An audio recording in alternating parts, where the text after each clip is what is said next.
I thought we were on the internet. All right, where are the questions? Over there. Where? They brought him there. Oh, these are the ones. Yeah. Okay.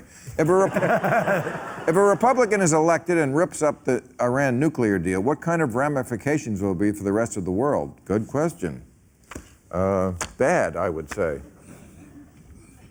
I would rephrase that and say, if Iran has a nuclear weapon, what are the ramifications for the rest of the world? And I think what we have done is just allowed them clearly a legal path to a nuclear weapon. It's not a question of if, it's a question of when. And by the way, what happens to the world when they have $150 billion that we know a significant part will be used to support terrorist groups around the world? That is not a good thing. But Governor, you said it's a question of when. We know without the deal, the when could be months. It's already illegal. With the deal, it's at least 10 years away. How is that not better? Bill, it's already illegal for Iran to have any type of nuclear program. What we're saying now is we're going to legalize it and pretend that the fact they ignored it the first time doesn't mean they'll ignore it the second time. And in the meantime, they get $150 billion. They get a legal intercontinental ballistic missile program. You do know that even if we don't do the deal, the sanctions go away because none of the other countries are going to do them. No, they can't. So they don't go away. We either get the deal or we get nothing. No, that's not true. The sanctions are in place. They were passed by resolutions of the Security Council. I'm talking about they have to be repealed. But the other countries who are part of the sanctions, you know what Marco Rubio said? We're not a planet. We're just one country. All those other countries that are part of the sanctions, they're not going to acknowledge them anymore. So they're going to trade with Iran. So either we get the deal or we get nothing. No, I don't think that's true. If we don't get the deal, they don't get $150 billion that they can use to become the dominant, not just economic, but military power in the Middle East when we know they're going to use it for terrorist activity. Well, period. They were the #1 power in the Middle East when Nixon was president, and we loved it. They weren't a terrorist state, and they weren't the number one. They weren't the #1 state sponsor of terror. Because whenever we get rid of a dictator, something worse comes along. That happens. Look, that happens. It has happened. And we had a because they're full of moderates. Okay, we had a situation before W came in, where we had a number of states that were buffers against Iran. We had a pretty good balance between the Sunnis and the Shias over there. It's actually balanced. You had Jordan on our side, Egypt on our side, the Saudis on our side. You had a Sunni government in Baghdad. Okay, what did we knock them off, gave it to Iran. Now we got a Shia governments right across the Middle East now who all hate us. And so we did that because of a war we started. We started that war. I just want to understand, how can you guys keep doing it wrong and keep being so confident of anything? What did you think of... What did you think of Ronald Reagan in Reykjavik in 1987? I thought he made the right decision. When he offered Gorbachev to go down to zero, get rid of an entire nuclear arsenal. And how would that go over today with Republicans? I think it's very different today. I think it's very different because we are it was even more dangerous. Where you have China, you have North Korea. North Korea, even if they sign some sort of accord, would never do it. We know they have, according to China's estimates, at least 20 nuclear weapons. We know other countries have nuclear weapons. Ronald Reagan offered to get rid of our entire nuclear arsenal. What if Obama offered that? How would that go over? I don't think it'd go over. How would that go over? I think it would go over the way it should go over, which is not very well. When you have China Reagan was with wrong nuclear too. weapons. No, that was a different world. And you have to look forward. No, really. It's a different world. Reagan It was. You didn't have a nuclear North Korea. You didn't have what will be a nuclear Iran. You didn't have a nuclear China at that point. You did. China got nuclear weapons in 1964. Well, all right. Well, they weren't as much of a challenge to America as they could be. Come on, you just love Reagan and hate Obama. No, I mean, it's like it's never about. It's not about a question of personality. It's a question of policy. Okay. The world, America was more respected. It was stronger. People had greater confidence in our future when Reagan was president than they do today. And by the way, you look at the world today, there are over 40 million refugees, the largest since the end of World War II. Right. That is a tragedy. And the largest Totally numbers, because of Obama. No, the largest numbers, the largest numbers come from two countries, Syria and Libya. Syria is where this president addressed the American people Right. and said, I'm drawing a red And line. Syria and did is nothing. destabilized because of George Bush's stupid war in Iraq and global warming. Syria was destabilized. Syria was destabilized before ISIS existed. And the second is Libya. And somehow, I guess George Bush is responsible for Libya too. In fact, it was the Obama? The Clinton-Obama policies, working with the Italians and the French, got rid of Gaddafi, Right. leading from behind. And when we created this void, instead of helping forces that would have been pro-human rights, So it was we took a good pass. when Bush got rid of Saddam Hussein, but bad No. when Obama got rid of No, Gaddafi. no, not at all. All right. How can European countries assimilate the migrants into their pluralistic societies? Carefully. It's going to be, it's almost impossible for them just to find a solution. They've decided to divide all the immigrants coming in, but many countries are rejecting them. So, And also, I mean, let's be honest. I mean, Mexican immigrants who come here basically share our value system. That is not true necessarily with the immigrants who are coming into Europe. I mean, I don't know of any Mexicans who want a theocracy, but there are many Muslims who come from theocratic societies. I mean, it's very hard. It's harder to assimilate them. You know, who wants to hire someone at Supercuts and wearing a burqa? and now the crisis. No one wants their hair cut by an invisible lady. I think I know that. The crisis might end now with winter. With the winter, then the number of immigrants is going to diminish, and then the problem right now that they're facing in Europe is going to diminish. Okay.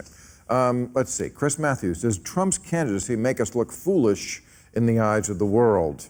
There's Yeah. a nice softball for you. How about a one-word answer? I don't think Chris? they get Have you it. ever Yes. given one? I just wanted to make history there. Can I use up my time? Yes, make a use up your speech thing? time. You know, when we talk about the country being worse off, there's been a lot of progress in this country in the last 10 or so years. You know, we have same-sex marriage now. We watched the Republican debate the other night. Nobody fought about that. Maybe there's Huckabee, he did his Marjo invitation. Right. But that went over. Nobody wanted to fight about it. Republicans don't. So we go through it better. Everybody loves to talk about the greatest generation. Those guys wouldn't have done this stuff. They wouldn't have said it's okay to be gay. They wouldn't have said same-sex marriage was all right. They wouldn't have. The country's much better on ethnicity. Every one of our kids is more liberal in ethnicity than we are. They just are. They don't even think about it.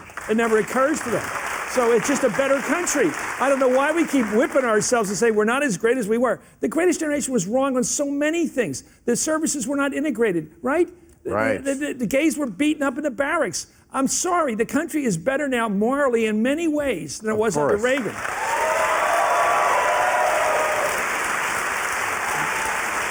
True. Okay. Does the election of Jeremy Corbyn in the UK, well, he wasn't elected, he's head of the Labour Party. Okay. In the UK, signal a global swing toward populism? I don't know what that means. But I could ask another Jeremy Corbyn question. He is advocating that the UK apologize for the Iraq War, for their participation in the Iraq War. Should America? It was clearly a mistake. I mean, in 2003, we made Even the Republican candidates. we made a huge mistake, and as journalists, I think it was also part of our responsibility. We were silenced, and we didn't challenge. No, it's not true. Yeah, we didn't challenge George Put that W. weed Bush as we keep should that have. weed to yourself. No. No, keep that weed to yourself. We opposed the war. I think No, the weed doesn't work here. No, we weren't for the war. The fact is that as journalists, No. we didn't challenge No. George W. Bush as we should have. No. Otherwise, I opposed the war in every column I wrote. I and did every time I was too. on television. And, You're wrong. and Michael I'm Moore sure you got up did at the it. I'm sure you Oscars. did. I'm sure you did. Don't be condescending. we were against it's the not. war. No, what I'm saying is that as Well, journalists, you really don't like this guy. No, I just don't think it's free. This bonding as thing going on as here. I'm journalists, sorry. we should have done much better challenging We? George Okay. W. Bush. But we did challenge it. But he has a good point. Obviously, we didn't challenge him enough because But why because do he we? started the war. Yeah, but why are we all lumped together?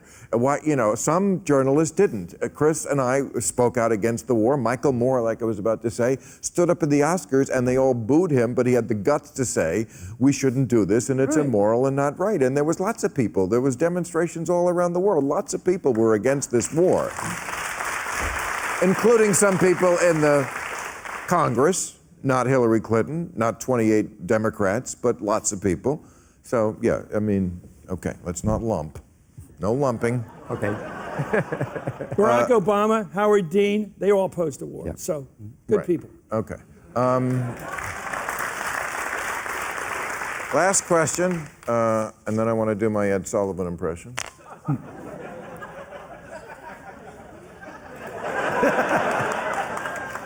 No, I do, because Ed Sullivan used to introduce people in the audience. Remember that?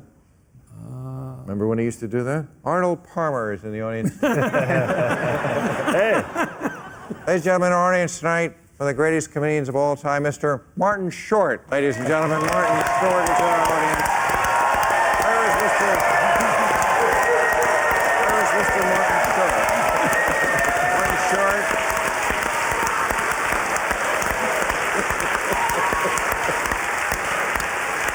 All right. Martin Short, one of the greatest comedians. Now James Brown and his soul crap will be next. That's Gabe Kaplan's bit. All right, last question. Can the U.S. still excuse that China and other countries are not doing their part on climate change? No. I mean, yes, the climate is rotten in China. But, you know, they're trying. Yes, they have problems we don't, and we wish they would do it faster, but I'm sure they wish we would do it faster. But this idea that I heard at the Republican debate that, you know what, other countries do bad stuff, so we shouldn't even try. Yeah. That's a crazy thing. I thought America was the leader. I thought we weren't supposed to lead from behind. Particularly in technology. In technology, it's going to change, right? It's already changing. It's changing continuously. And so what we see today is not what we're going to see in 10 years or 20 years. And to think that we shouldn't lead is ridiculous. Let me say, as a Republican, I actually think climate change exists. And I know that may be a little stunning.